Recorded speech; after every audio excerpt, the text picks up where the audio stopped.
आप समझते हैं कि 3.5 साल जो दौरे हुकूमत था इमरान खान साहब का, उसमें जो कुछ गलतियां हुई उनसे एक बुनियादी गलती उस्मान बुज़दार साहब को वज़ीर आला पंजाब लगाना था और उसकी वजह से उन्हें बड़ा नुकसान हुआ और बहुत सारे ऐसे करीबी साथी पाकिस्तान तहरीक इंसाफ के जो उनके साथ जुड़े हुए थे हर तरह से फाइनेंशियली पॉलिटिकली वो अलहदा हुए? देखिए, पहली बात तो ये है कि हर हुकूमत को, हर पार्टी को गाहे बगाहे तज्जिया करना चाहिए। हमारे कौन से इक़दामात कामयाबी की तरफ हमने हमकिनार किए, कहाँ कहाँ हमसे गलतियाँ हुई, और यकीनन हम ये तज्जिया कर रहे हैं कि कहाँ हम मज़ीद चीज़ें बेहतर कर सकते थे और कहाँ हमारी बेहतर चीज़ें जो हो रही थी वो लोगों को हज़म नहीं हो रही थी।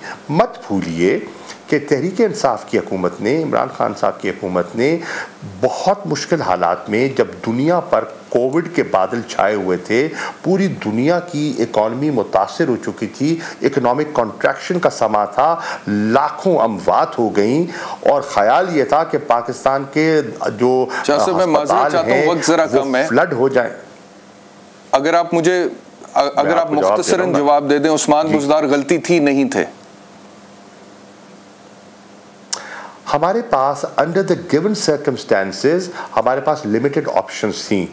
मैं आज ये कह दूं, अगर मुझे आप इजाज़त दीजिए, मैं ये कह दूं कि अगर मेरे खिलाफ साजिश ना की गई होती, और आज मैं पहली दफ़ा कह रहा हूँ आपके प्रोग्राम में, एक साजिश की गई, मुझे सूबाई इलेक्शन हरवाया गया, उसमें बहुत से अवामिल थे, तो शायद ये नौबत ना देखनी पड़ती।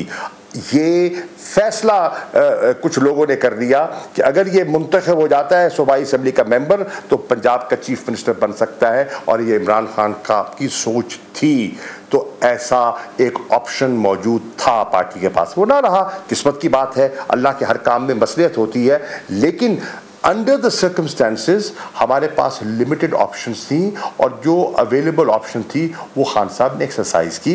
अगर उसमें आप कह रहे हैं कि आपके खिलाफ साजिश हुई और कहीं उस साजिश के नतीजे में हुई सूबाई असेंबली का इलेक्शन आपको हरवाया गया, अगर आप सूबाई इलेक्शन ना हारते तो फिर आप वजीर आला पंजाब होते? जी, मुझे इमरान खान साहब ने कहा था कि आप सूबाई इलेक्शन लड़िए।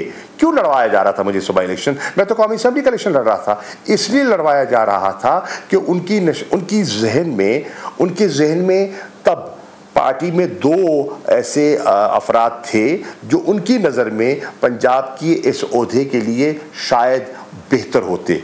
उनके जहन में जहांगीर तरीन साहब थे, जहांगीर तरीन साहब को सुप्रीम कोर्ट ने नाअहल कर दिया था, और दूसरा उनके जहन में मैं था, और मुझे उन्हें इजाज़त दी कि मैं सूबाई इलेक्शन लड़ूं।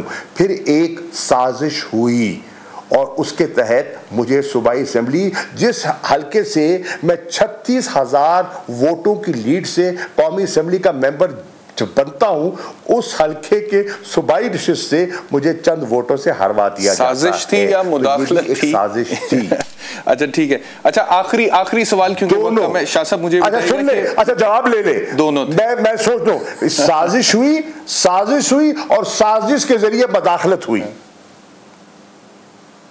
सही है। अच्छा मुझे ये बताएं कि ये बुज़दार एडमिनिस्ट्रेशन में जो करप्शन के हवाले से बातें सामने अब आ रही हैं मीडिया पर, और ये कहा गया पाकिस्तान तहरीक इंसाफ के अपने मुनहरिफ अरकान की तरफ से कि 3 करोड़ रुपए में डीसी लगता रहा है और ट्रांसफ़र पोस्टिंग्स में पैसे चलते रहे। खातून फरा खान नामी उनका नाम सामने आ रहा है, वो अब मुल्क छोड़कर जा चुकी हैं। उनके हवाले से कहा जाता है, उनके हस्बैंड के हवाले से कहा जाता है कि चीफ मिनिस्टर्स ऑफिस तक उनको रसाई थी, बनीगाला तक उनकी रसाई थी।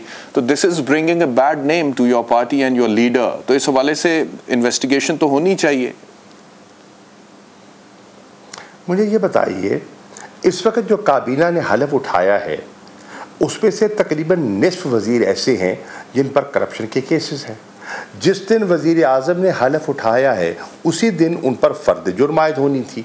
अब बताइए, आप बताइए, जो वज़ीर आला मुंतखब हुए हैं उनका भी, लेकिन वो तो बकौल आपके हैं ही, छोड़ आपके सामने, उनसे तो आपका मुकाबला नहीं है। देखिए मुझे मालूम है, अगर उन्होंने चोरी की थी तो इसका मतलब आपके दौर में भी करप्शन जायज़ है।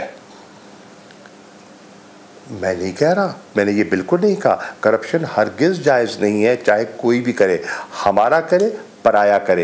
एहतसाब के अमल को आगे बढ़ना चाहिए था, अनफॉर्चुनेटली जिस रफ्तार से उसको बढ़ना चाहिए था वो नहीं बढ़ पाया।